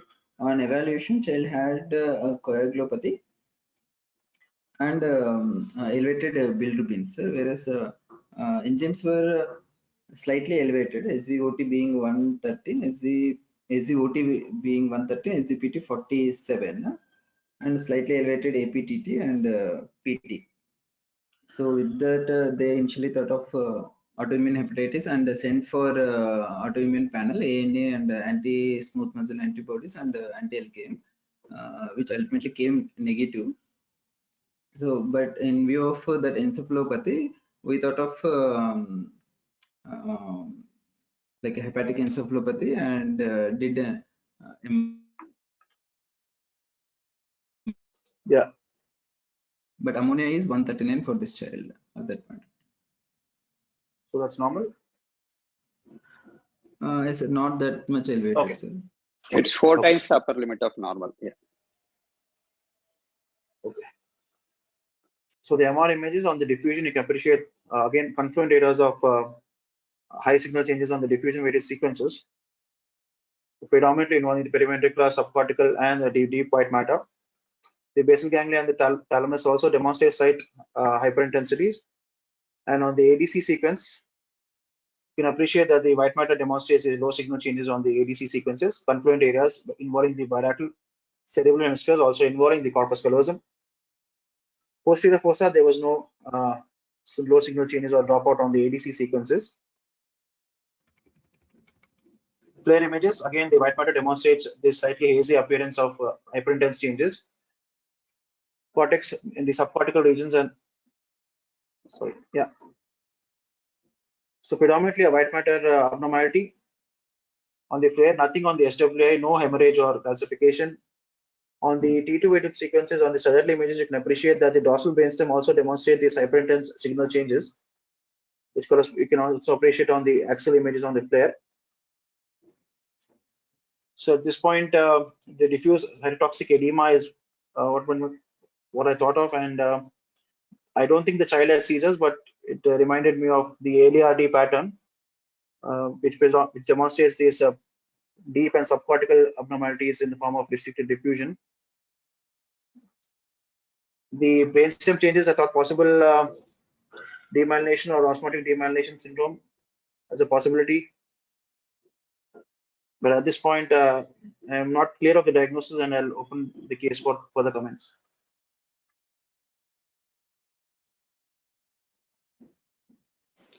Yeah, his inflammatory markers were also not very high in this child initially. The ferritin was low. And the PCT, Dashat, what was the PCT? 22.4. Yeah, so slightly elevated. The PCT is PCT elevated. 22.4. Yeah, so cutoff is 1. So 94.5. Yeah.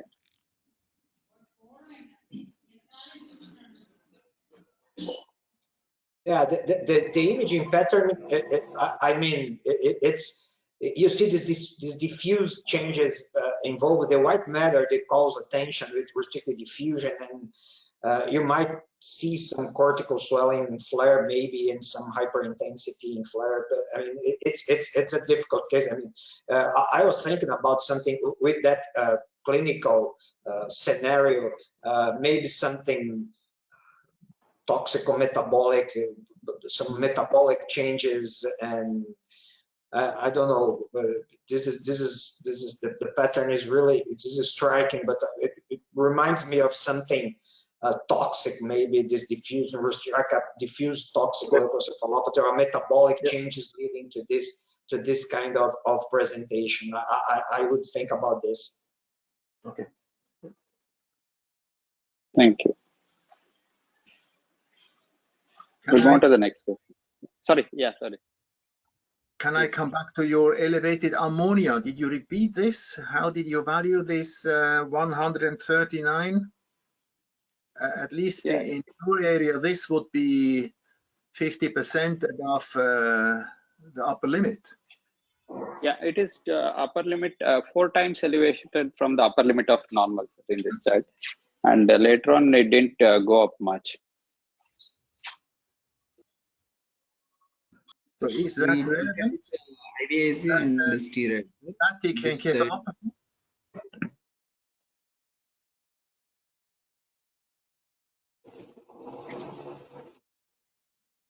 Good. My understanding of ammonia is that sometimes it can be elevated when the child is ill. And if it is elevated too much, like 200, 400 and 1000, then we take it significant. A little bit of elevation sometimes we see when they're ill, especially when you're thinking about jaundice and all that.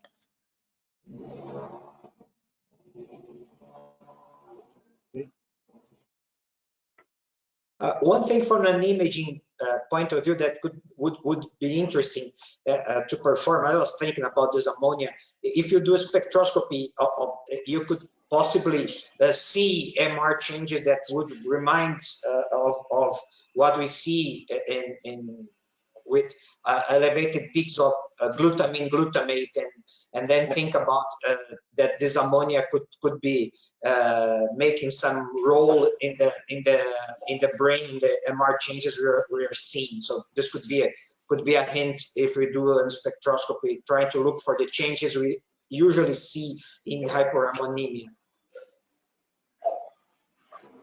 Okay, right. Thank you.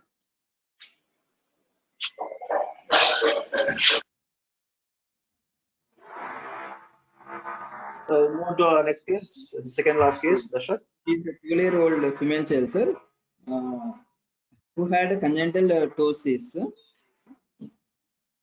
and had severe anemia.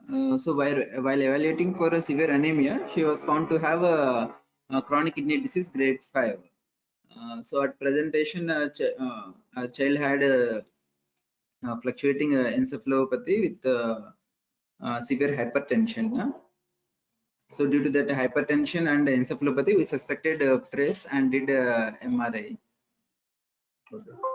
And the markers elevated?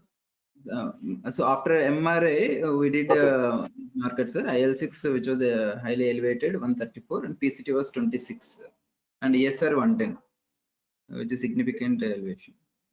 Okay. So MR images, again, confirmed areas of restricted diffusion, now more commonly involving the periventricular and the deep white matter, corpus callosum, and also the median aspect of the splenium of the corpus callosum.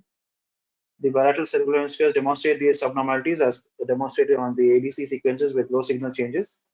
The gray matter is relatively spared. The posterior fossa also is spared. So it's a predominant white matter confluent areas of restricted diffusion, where again you have these corresponding areas of hyperintensities. And also the brainstem demonstrates areas of hyperintensities, predominantly in the pons. On the SWI sequences, we had micro and macro hemorrhagic foci in the bilateral cerebral hemispheres. The pons also demonstrated this tiny foci of blooming on SWI. The dentate nucleus also is slightly hypointense as compared to a normal dentate nucleus for this age group. So at this point of time, and this paper is actually authored by Leandro, a thought of toxic leukoencephalopathy and this pattern based on the imaging findings. And the hemorrhagic findings, the micro can be probably attributed to the hypertensive changes and the chronic kidney disease, which presents with microangiopathy. Uremic encephalopathy also is a differential on the white matter changes. And here is actually a paper which demonstrated concomitant findings of acute toxic leukoencephalopathy.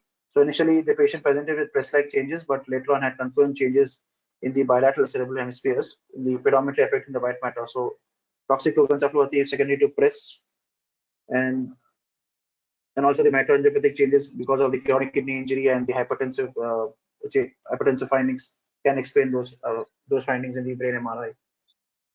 At this point, I'll open the case for further comments. When you say severe hypertension, can you give us absolute value? Yes, it is more than 99th centile, sir. Always above 140 systole and 100 diastole. Yeah, for a 12-year-old girl, it's significantly high. Currently, actually, and further, blood pressures were shooting high, more than 180, sir. She is right now on nitroprusside infusion. She's on 8 antihypertensive drugs, and still they are not able to reduce the blood pressures. And the later on CT, which has been done yesterday, shows classical breast changes with severe hypodensities in the bilateral paraoccipital regions.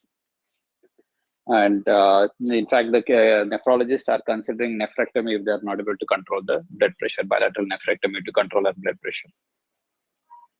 Okay. Thank you. Thank you. Well, the imaging, I mean, it's that diffuse white matter changes with restricted diffusion. So it really looks like acute toxic leukoencephalopathy. Nihaal has pointed out to this tiny foci of restricted diffusion. It's in the splenium of the corpus callosum. This is when you see only this tiny focus of restricted diffusion, you remember of those cytotoxic lesions of the corpus callosum that are connected to different scenarios. But here we have much more than just the corpus callosum involvement, that diffuse white matter involvement with restricted diffusion. And we also see the bleeds, you see the hemorrhages in the susceptibility rated images. So, I mean, it's a kind of a toxic, acute, some toxic leukoencephalopathy with hemorrhages. And I think this, and the clinical background, you have a child with a chronic renal disease and with severe hypertension. So, I mean, this is probably when you have these metabolic diseases, it's sometimes difficult to isolate just one mechanism that causes the MR changes that we are seeing. Sometimes it's a combination of different mechanisms contributing to what we see on MRI. So here we probably see the blood, the hemorrhages might be related to some sort of press or RCVS or the vasoconstriction syndrome, and probably with the bleeds and the white matter, the fusion restriction probably might be related to the uremia encephalopathy that can have this kind of presentation. And these metabolic cases are really challenging because patients are usually in critical condition. They have different conditions that can play a role in what we see in the MRI, and that makes the interpretation of MRI really challenging. Yeah. Thanks, Andrew. Go on to the last case. So last case, Ramani? Sir, am I audible? Yeah, go ahead. Hello. Yes, sir. So Yeah, this is a case.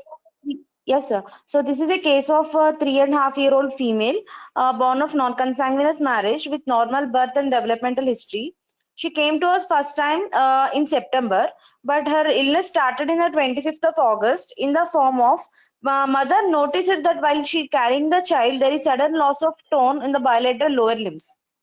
And the time child was unresponsive for 10 to 15 minutes, but then after that the child became completely normal.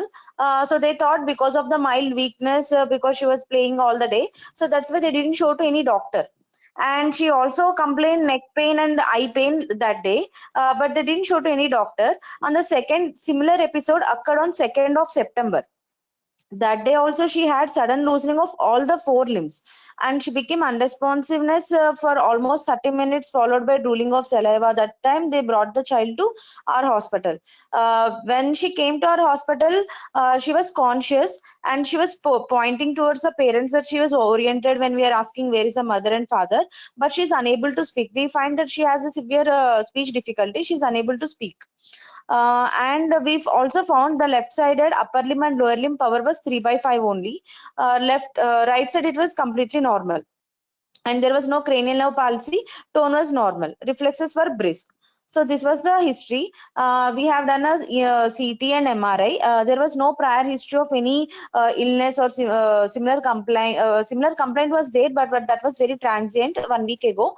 And no history of any vaccination, any flu-like illness or respiratory or GI infections in the 1 month, and no significant family history. So we have done imaging on that day. Yeah. So I'll go with the imaging, then maybe we can come with the labs. Yeah. So I think this case. Continue. Yeah. So this case was actually discussed in September meeting, and as you can see that there are multifocal areas of infarcts in the posterior circulation that is involved in the parietal cerebellar hemisphere and also the brainstem. Supratemporal, there was no areas of restricted diffusion or ischemic changes. So it's primarily involving the brainstem and the cerebellar hemispheres and vermis on both sides. On the T1 weighted sequences, at that time we probably commented that there is probably mild retropulsion of the dens, resulting in some indentation of the spinal cervical cord. And on the MR imaging, these are the MIP images, and you can see that this is the left vertebral artery, and the right vertebral artery is not demonstrated or is hypoplastic. The proximal basilar artery is demonstrated, whereas the mid and distal segments are not clearly visualized. Coming to the source images, you can appreciate that the basilar artery in the mid and distal segments over here, at least this is a tiny focus, but it is not normal. Coming down to the vertebral arteries, to left and right. The right vertebral artery is thinned out, not clearly visualized. As we go more inferiorly, only the left vertebral artery is visualized. Right vertebral artery is not visualized. Coming further inferiorly into the neck, again you can see that the right vertebral artery is hypoplastic. The child had a follow-up imaging. At this point, there are no further symptoms, but on the follow-up imaging, there are no areas of, no subacute or acute areas of changes, ischemic changes. These are all gliotic and encephalogenic changes to seen in the first scan. And again, on the T1 weighted sequences, we have this cranial-vertebral junction narrowing.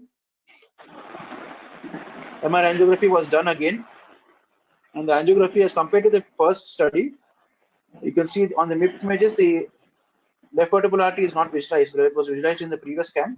But on the source images, you can see from the neck to the brain. So this is left and right vertebral artery. Left vertebral artery is relatively normal. Coming more superiorly, the right vertebral artery is slightly hypoplastic. And in the region of the medulla, you can appreciate that there is some collateralization in the left aspect of the medulla. The vertebral artery are hypoplastic on both sides, and the basilar artery also hypoplastic. Then the mid and the proximal, the distal segments demonstrate this reduction in the caliber of the basilar artery. Vessel wall imaging was done at that time to look for vasculitis. The intracranial arteries do not demonstrate any wall enhancement, at least in the distal segments. There's very mild enhancement in the proximal segments.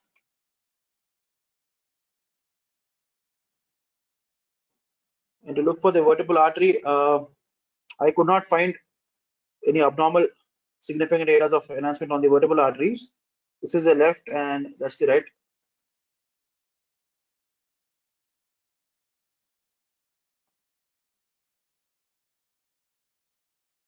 Yeah. Then the child again had a follow-up scan. Again, no symptoms, no ischemia, and no new areas of ischemia. These are all old changes. Angiography again demonstrate similar changes as seen in the prior study. Hypoplastic basilar and left bilateral vertebral artery with some areas of collateralization. So at this point, I think the clinical question, if I'm not mistaken, is this a progressive or neurological disease? Yes, and so we did all the stroke workup on the first presentation only, sir. 2D echo, sickling test, homocysteine, everything, ANA, APLA, even COVID antibody, everything came negative. And we started her on aspirin and steroids. We plan to taper it over 3 months and we'll repeat an imaging again. But there was no significant improvement in the imaging wise. And now, so we again continued for 3 more months. Now she's almost received steroids, which is a lower dose only for almost 6 months. And our doubt is whether to continue the steroid or what should we do, whether it is like a progressive vasculitis or arrested or non-progressive, because we couldn't do CSF for the first time. So we are not sure how to treat, whether it is a angiographic positive progressive vasculitis should be treated or angiographic positive but not non-progressive.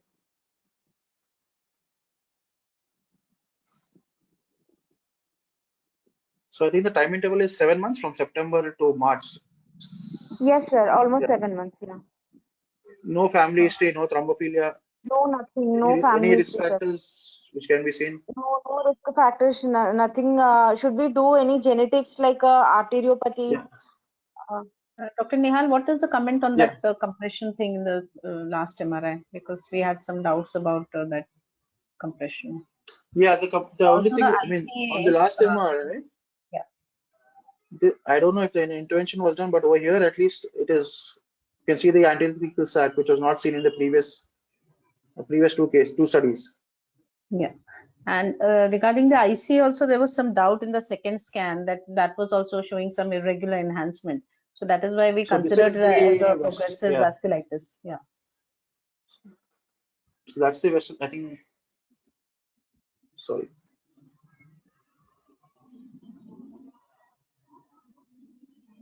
So over here, there is some enhancement, but I don't think it is significant enough to cause any abnormality, at least. No, it didn't cause any clinical features, but we were worried that this is some kind of a progressive vasculitis going on, because first scan ICA was not actually studied properly, or maybe it was missed because first scan the vessel wall imaging wasn't done. Yeah, wasn't done. Yeah, so that's why we were not sure. Yeah. Yeah, but as you've seen, if you give contrast, some. Yeah. Sorry. So at least. I have 2 questions. Nihaal, when you call this hypoplasia or the vertebral arteries, is that the correct term? Are you implying a primary hypoplasia or just reduced flow? Secondary, reduced flow, yeah, secondary. And can you go back to the lab findings? Okay. Did you do the coagulation profile after the acute presentation, or did you repeat this? Because the protein profile may be altered and maybe false normal.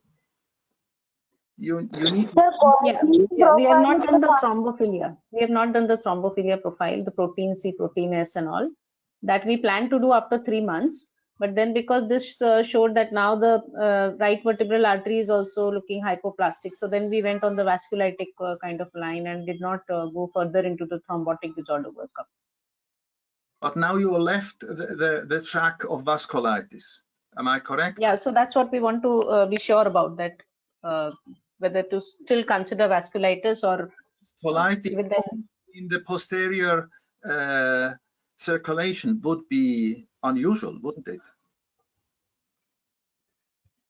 Dr. Nihaal, just a basic question. Yeah. How do you differentiate between vasculitis and arteriopathy?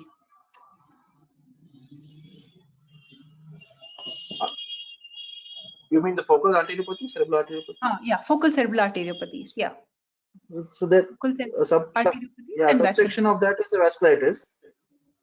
On the vessel level imaging, you can appreciate the wall enhancement or the beaded appearance on the angiography. Okay, so on MR angiography, can you say the difference between vasculitis and on the MIP images, you sometimes have a beaded appearance because of the wall irregularities. The vessel.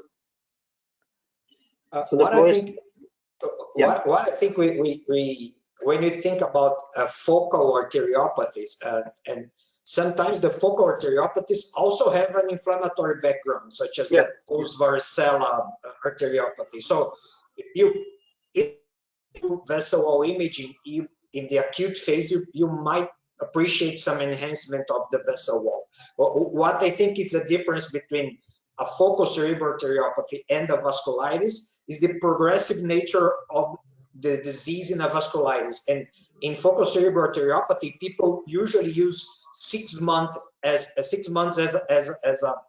time frame from the disease can even progress in the first 2 or 3 months, but then it gets stable, and after 6 months you can't see any progression after that.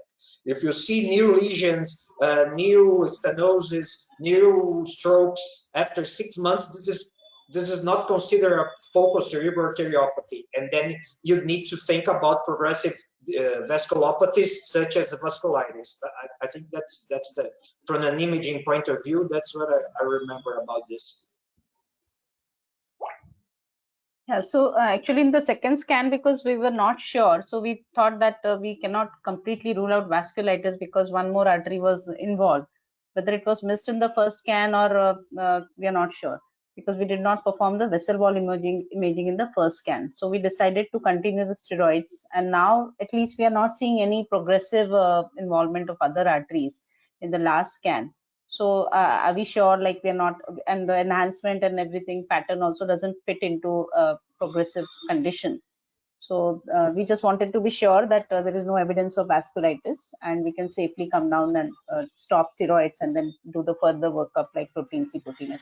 But many of the these kind of strokes remain idiopathic, and despite having extensive workup, we are just not able to find any cause. Any renal or renal abnormality, renal artery doctor, anything that was done?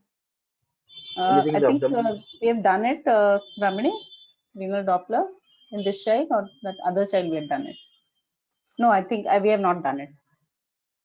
Maybe we can just check the renal artery. Most of the CNS vasculitis, they say, is secondary to any connective tissue disorders and things like that, right? So was the ESR okay first time round? Otherwise, the infectious related CNS vasculitis, they are more like they present acutely and you see the changes. So I was thinking that most of the CNS vasculitis, you're thinking in terms of CNS lupus, those sort of disorders. And all those, but she's a very young girl, and at least we didn't find anything in the other workup, ANA and all those things.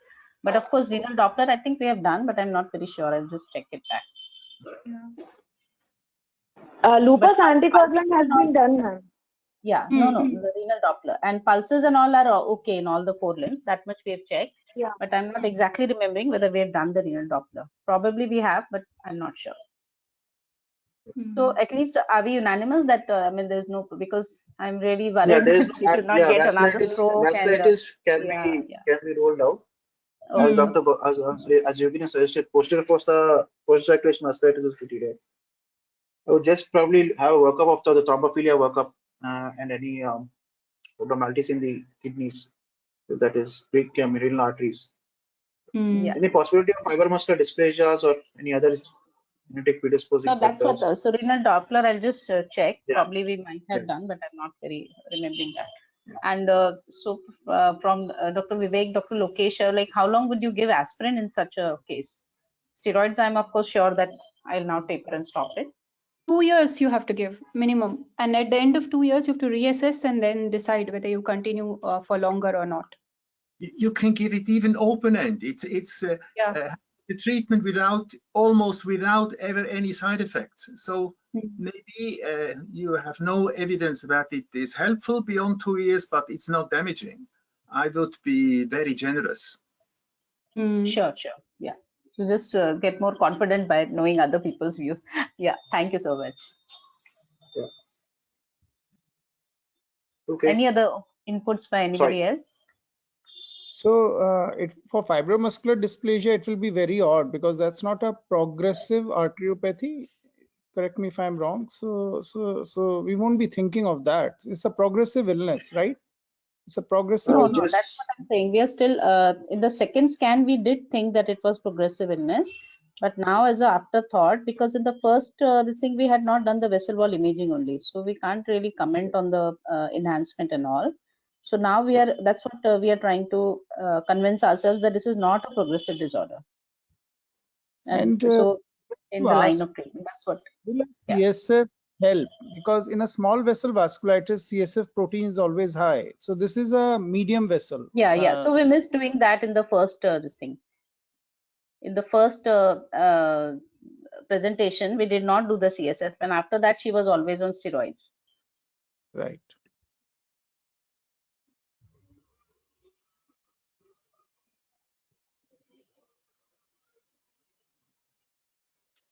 So any other inputs, Dr. Lokesh, Dr. Ramesh, or anybody else? I just want thank you everyone then. It was a very interesting session again. Thank you very much for allowing me to participate. Thank you. It was a pleasure.